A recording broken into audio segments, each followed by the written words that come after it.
I can say is that there's no transparency.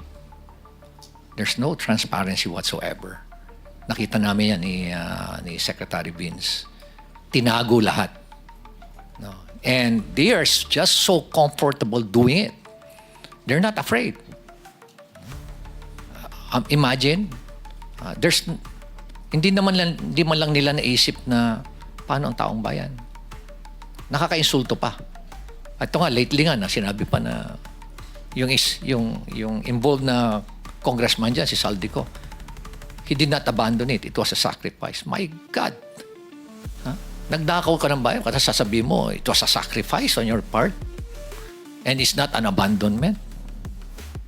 Ganyan na ba kababa yung standard natin sa Kongreso, Mr. Chair? Ganyan na ba tayo kawalang hiya ngayon? Manhid, di ba? Napaka callousness, hypocrisy.